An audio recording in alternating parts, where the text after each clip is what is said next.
Olá, sou Tatiana Guirado, psicóloga, e hoje vamos tentar entender um pouquinho o que é a dependência, como acontece, dependência de quê? Vamos juntos?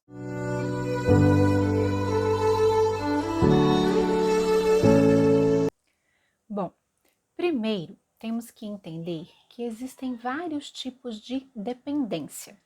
Vou citar aqui três para a gente também não estender demais, ok?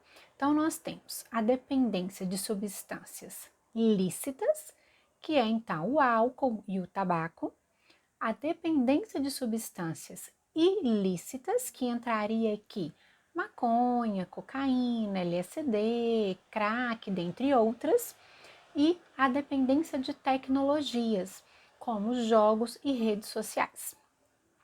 Então, com isso, a gente vê que a questão da dependência, ela é abrangente.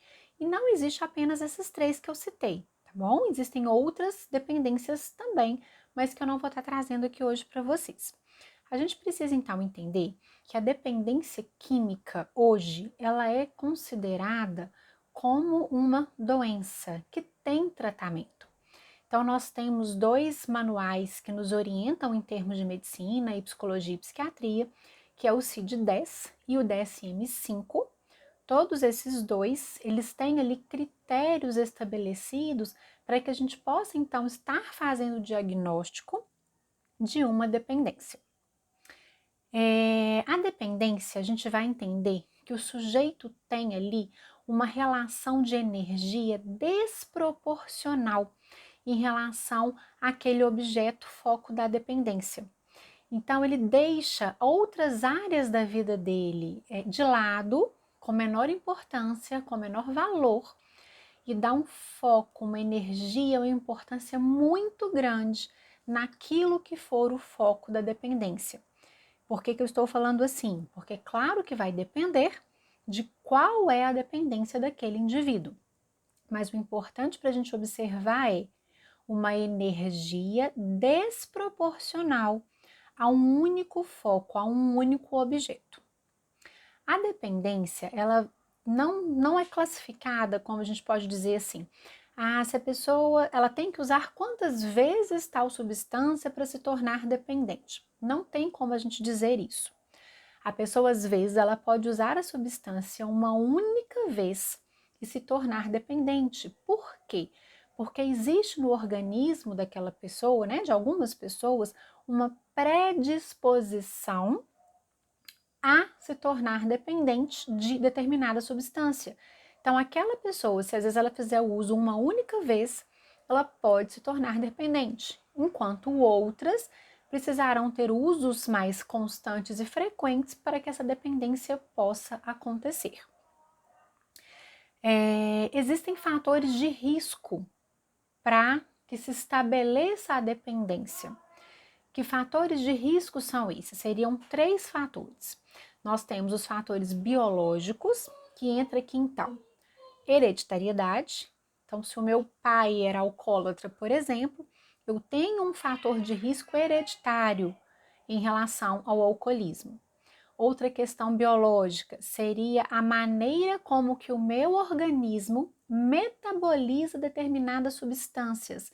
É como a gente vê assim, uma pessoa tomou uma latinha de cerveja e ela ficou tranquila, como se não tivesse bebido nada. E uma outra pessoa com a mesma latinha de cerveja já tem uma sensação de alcoolizada. O que isso pode ser diferente entre uma e outra? A capacidade metabólica daquele organismo, que é então um fator biológico também.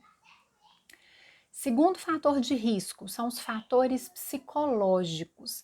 Entraria aqui então os traumas de infância, a dificuldade de lidar com frustrações, sentimentos depressivos, tudo isso pode então, como a gente está colocando, ser um fator de risco para que a pessoa venha a se tornar dependente.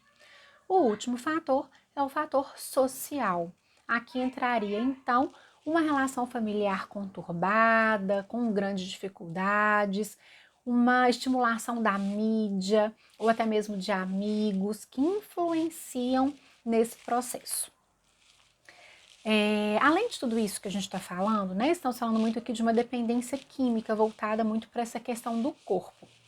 Nós temos também um fator muito importante que é a dependência psicológica, ou seja, é quando o indivíduo passa a acreditar que ele precisa de determinados comportamentos para se sentir bem, para se sentir confortável no lugar onde ele vai.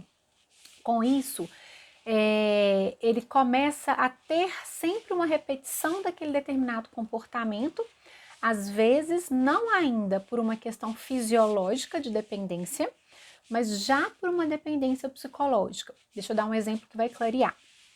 O indivíduo às vezes muito tímido, e aí ele tem uma festa. Então ele pensa: para eu ir para essa festa e para me sentir bem, eu preciso beber. Isso já é uma dependência psicológica. Por quê? O corpo dele ainda não sente falta da substância álcool, mas ele já se vê dependente do álcool para se sentir confortável na festa. Então, quando a pessoa não tem aquele objeto de dependência dele, a gente começa a perceber, às vezes, manifestações de ansiedade, de irritabilidade, que são sinais mesmo que a pessoa vai dando pra gente, né? Uma sensação de vazio. Esses sinais dizem o quê? Que ela sente falta daquele objeto. Talvez ainda não fisiologicamente, mas psicologicamente. Diante de tudo isso, claro que são muitos os critérios e são muito diferentes dependendo de qual é o objeto, foco da dependência, mas a gente tem que ficar muito atento às reações que as pessoas vão tendo para que a gente possa identificar se existe ou não a possibilidade de ter um sofrimento nesse sentido. Nós falamos lá em cima, num dos três, né, tipos de dependência, que seria a dependência da tecnologia. Hoje está muito em alta, está muito em voga essa situação. Estamos vivendo situações difíceis há 1 ano e meio praticamente, e as pessoas têm se voltado muito para as tecnologias. E aí a gente tem que tomar um cuidado muito grande de até onde o uso dessa tecnologia ele está natural, normal e saudável, e até onde que a gente começa a deixar de fazer outras coisas da nossa vida em função disso, porque aí começa-se então a ser algo preocupante. E aí 2 pontos para a gente estar observando nas nossas crianças e adolescentes, que são pontos chaves para nos alertar em relação a uma possível dependência. A primeira deles é que aquela pessoa, então, ela vai ter uma perda de interesse em tudo o que se pode fazer na vida. A única coisa que ela vai dizer e sentir prazer é o foco da dependência. Por exemplo, então, falando da tecnologia, aquele indivíduo, né, aquele adolescente que está dependente do celular, dos jogos eletrônicos, ele relata aos pais que sem aquilo ali, sem aquele jogo, ele não tem nada para fazer na vida, não tem nada para fazer em casa, nada é bom, nada é interessante, apenas aquele jogo. Então, isso é um fator de preocupação. Segundo fator é uma mudança de comportamento. Então, aquela pessoa ela começa a ter uma reação mais explosiva com os familiares de convívio, onde a gente começa a perceber uma raiva, uma hostilidade, muitas vezes gratuita. A gente não entende o que está acontecendo. E uma perda de interesse nas atividades coletivas da família. Então, aqueles momentos em que a família estaria reunida para fazer qualquer tipo de coisa, que seja uma refeição, o indivíduo não tem interesse a isso. Então, esses 2 pontos são extremamente importantes. Essa perda de interesse por tudo na vida e essa mudança de comportamento entre os familiares. Fica aí um alerta para a gente poder pensar, prestar atenção em torno de nós, dos nossos filhos hoje, que estão muito dentro de casa e muito voltados para as tecnologias de um modo geral. Ok? Bom, espero ter alcançado um pouquinho vocês com esse conteúdo. Uma boa noite a todos e até o próximo domingo.